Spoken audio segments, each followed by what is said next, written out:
Hello guys, good morning. Magluluto tayo ngayon ng chicken feet adobo. Okay, guys, okay, start na tayo. Okay, una, mag-isa tayo ng sibuyas. Okay, then bawang.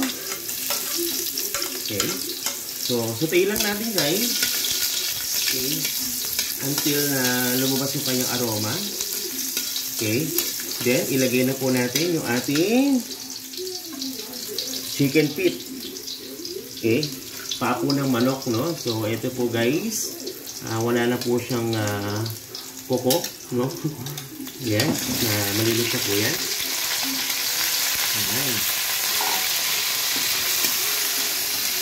So sutayin lang po natin ito. Then mamaya po lalagyan na po natin siya ng soy and vinegar. Okay.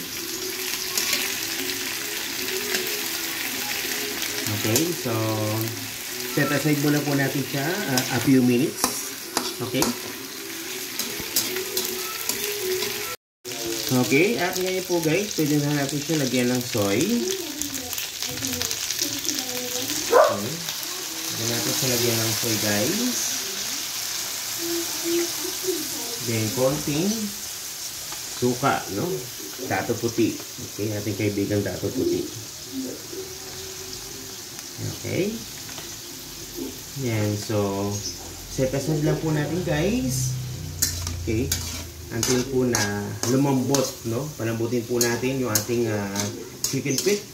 So, mas masarap po ito guys pagka malambot, no? Yung naghihiwalay po yung buto sa litid or sa pinakalaman po. Okay. Set aside lang muna po natin.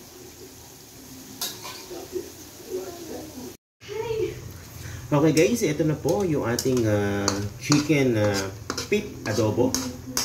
Okay, guys, bali konti pa, bali konting lambot pa natin guys.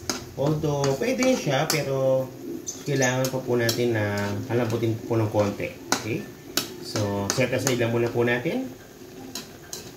Yan, so palambutin pa po natin. Okay.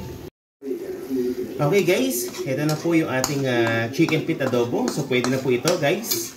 Yan, so yummy, no? Napakasarap po mga kapochi. Okay, napaka-sustansya po at the same time, pampalakas po ito ng immune system. Okay, yung ating chicken feet adobo. Okay, so pwede na to guys. Okay, luto na po yan. Okay guys, don't forget to follow my channel and subscribe. Okay, support my channel. Okay guys, thank you. Bye-bye.